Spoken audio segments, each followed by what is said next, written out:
آج صبح میں جب مظفر پہنچا اور دن تمام مختلف پروگراموں میں شرکت کے بعد میری طبیعت کافی تھک گئی تھی، لیکن یہاں آنے کے بعد میں نے ہمارے قاری قرآن کی قرأت سنی اور نعت سنی تو میری ساری تھکاوٹ دور ہو گئی۔ اور یہ میرا ذاتی تجربہ ہے کہ جب بھی ہم ذہنی تناؤ کا شکار ہو جاتے ہیں، تھکاوٹ کا شکار ہو جاتے ہیں تو اللہ کا کلام سنیں، آپ کا ذہن کشادہ ہو جائے گا، آپ فریش ہو جائیں گے۔ تو میں قاری قرآن کو مبارکباد دیتا ہوں کہ آپ نے بہت ہی خوش دلانی کے ساتھ قرأت کلام پاک فرمائی اور ہمارا استقبال گلاب کے پھول کے ساتھ کیا گیا۔ تو مجھے ایک شعر اپنا یاد آیا جو میں نے 2014 میں کہا، اسی گلاب کے حوالے سے وہ شعر میں آپ حضرات کو پیش کرنا چاہوں گا کہ گلاب ہم نے کھلانا چھوڑا، گلاب ہم نے کھلانا چھوڑا اسی لیے تو کمل کھلا ہے، گلاب ہم نے کھلانا چھوڑا اسی لیے تو کمل کھلا ہے، عداوتوں کو مٹانا چھوڑا اسی لیے تو کمل کھلا ہے۔ تو آج کے جو حالات ہیں اس پر یہ شعر بہت ہی یہ ہے کہ بہرحال سیرت کی جب بات آتی ہے تو سیرت کا سب سے پہلا پیغام یہی ہے کہ ہم عداوتوں نفرتوں کو مٹائیں۔ داعیہ انقلاب کتاب پر ابھی بہت ہی جامع تبصرہ عبدالقدیر صاحب صاحب نے کیا اور بہت ساری باتیں جو مجھے کہی تھی انہوں نے کہی اور اکثر ایسا ہوتا ہے۔ اور ساتھ ہی مومن بیجاپوری صاحب نے بھی ہمارے صف اول کے بیجاپور کے شاعر جناب سلیمان کمار صاحب کی کتاب پر تبصرہ کیا اور میں سلیمان کمار صاحب کو مبارکباد دیتا ہوں کہ ان کی کتاب کا اجرا بھی آج سیرت کی کتاب کے ساتھ ہوا ہے۔ یہ میں سمجھتا ہوں کہ وہ ایک بہترین نعت خوان شاعر ہیں، نعت گو شاعر ہیں، تو یہ ان کی نعتوں کی مقبولیت کا میں سمجھتا ہوں کہ جواز ہے کہ ان کی کتاب کا بھی حضور کی سیرت کی کتاب کے ساتھ اجرا عمل ہے۔ یہ بڑی خوش نصیبی کی بات ہے سلیمان کمار صاحب کے لیے اور میں چاہوں گا کہ ہم سب ان کے لیے دعائے صحت یابی کریں کہ اللہ تبارک و تعالیٰ انہیں صحت کاملہ شفاء کاملہ عطا فرمائے۔ داعیہ انقلاب جو کتاب ہمارے دوست حیدر علی باغبان صاحب نے لکھی ہے اس میں میں نے اپنا جو تبصرہ لکھا ہے اس میں ایک مضمون لکھا ہے تو وہ کتاب جو ہے داعیانہ ذمہ داری کا احساس دلانے والی کتاب ہے اور اس کتاب کے 3 پہلو ہیں: دعوت، ہجرت اور جہاد۔ جیسا کہ ہمارے صاحب صاحب نے کہا کہ دعوت کا اصل مقصد غلبہ دین یہ ہونا چاہیے، دعوت کا اصل مقصد، اور غلبہ دین کے لیے صرف دعوت کافی نہیں ہے بلکہ ضرورت پڑنے پر ہجرت و جہاد کے مراحل سے بھی گزرنا ضروری ہے۔ یہ داعیہ انقلاب میں یہ پیغام دیا گیا ہے اور لوگ دیکھیے کہ ہم نے جو دین کو سہل بنا کر، آسان بنا کر اختیار کرنے کی کوشش کی ہے، لیکن جیسا کہ میں نے کہا کہ ہجرت و جہاد کے مراحل سے گزرنا بہت میں سمجھتا ہوں کہ دل گردے کی بات ہے۔ یہ شہادت گئے الفت میں قدم رکھنا ہے، یہ شہادت گئے الفت میں قدم رکھنا ہے، لوگ آسان سمجھتے ہیں مسلمان ہونا، بہت آسان سمجھتے ہیں اور ہم نے بہت ہی آسان کام اختیار کر رکھے، درود و سلام پڑھ لیا، جلوس و جلسہ کر دیا، بس سیرت کہا ہم نے، دعوت کہا ہم نے، دین پر چلنے کہا ہم نے ادا کر لیا، یہ ہمارا گمان اور تصور ہے۔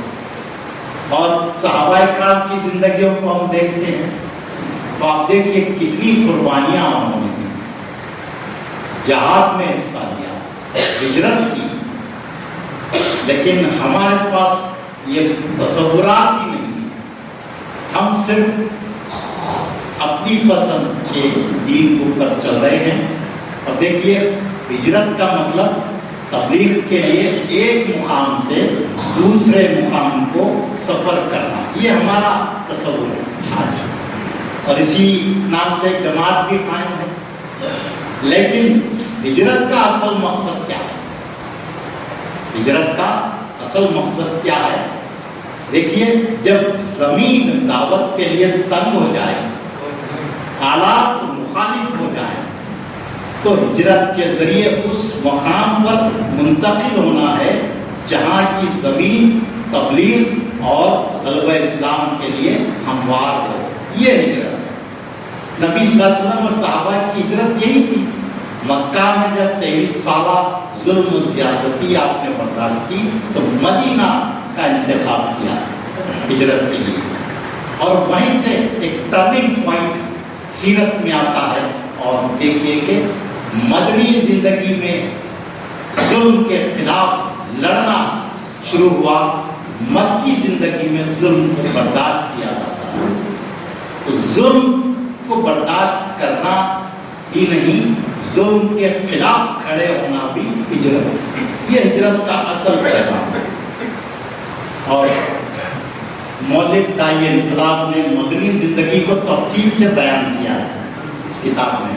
عام طور پر سیرت کی کتابوں میں یا پھر سیرت کی تقاریر میں صرف مکی زندگی کو ہی بیان کیا جاتا ہے. حضور کی اور صحابہ کے بارے میں بتایا جاتا ہے کہ کس طرح ظلم و زیادتیاں ہوئی، سوشل بائیکاٹ کیا گیا، بہت سارے ظلم و زیادتیاں کی گئی. لیکن مدنی زندگی کو بہت کم لوگ بیان کرتے ہیں.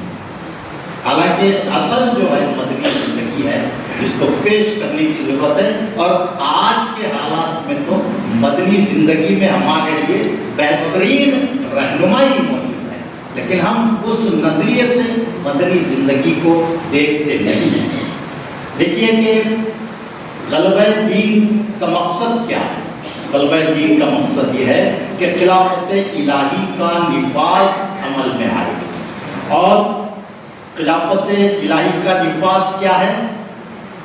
برائیوں سے پاک صالح معاشرہ، ظلم اور سے پاک معاشرہ، عدل و انصاف والے معاشرے کا قیام صرف اسی وقت ہو سکتا ہے جب ہم خلافت الہی کو لائیں. اور میں خود گاندھی جی کی بھی یہی خواہش تھی. ہمارے بہت سارے لوگ نہیں جانتے ہیں، بلکہ میں دیکھتا ہوں جب بھی 2 اکتوبر آتا ہے تو فیس بک پر وہ کلپس ڈال دیے جاتے ہیں، پوسٹ ڈال دیے جاتے ہیں کہ گاندھی جی نے کہا تھا پنڈت نہرو سے اور سب کے حکمرانوں سے آزادی کے بعد کہ تم کو میں مشورہ نہیں دوں گا کہ رام راجیہ قائم کرو، رام یا کشن کا مشورہ نہیں دوں گا. میں تم سے کہوں گا کہ تم حضرت ابو بکر اور عمر کی طرح حکمرانی کرو. صرف یہ پوسٹ ڈال دیتے ہیں، لیکن اس کے پیچھے گاندھی جی کیا کہنا چاہ رہے ہیں؟ گاندھی جی کہنا چاہ رہے ہیں کہ خلافت کو قائم کرو، لیکن ہم نہیں کہہ رہے ہیں. گاندھی خود آپ دیکھیے انہوں نے حضور کی مکی زندگی کو پڑھا، پھر حضرت عمر حضرت ابو بکر کی خلافت کو دیکھا کہ انہوں نے کس طرح کی عوامی حکومت قائم کی. وہی حکومت by the people for the people ہے. یہ آج کی جمہوریت نہیں ہے. تو گاندھی جی کا کہنا ہے کہ اگر اچھی مثالی حکومت، گڈ گورننس اگر کوئی دے سکتا ہے تو وہ صحابہ کرام کی خلافت ہے. تو ہم یہ پیغام آج پیش ہی نہیں کر رہے ہیں. ڈنکے کی چوٹ پہ ہم کو کہنا چاہیے، گاندھی کے حوالے سے کہنا چاہیے. آج رام راجیہ کا انہوں نے کبھی کہا ہی نہیں. گاندھی نے تو خلافت اسلامی قائم کرنے کی تائید کی، تلقین کی. آگے میں آپ سے کہنا چاہوں گا کہ آج ہم جتنے بھی راستے چل رہے ہیں، آج ہم جن حالات سے دوچار ہیں اس سے باہر نکلنے کے لیے جتنے بھی راستوں پر چل رہے ہیں وہ ہرگز کامیابی کی طرف نہیں لے جاتے. کامیابی کی طرف صرف ایک ہی راستہ لے جاتا ہے اور وہ ہے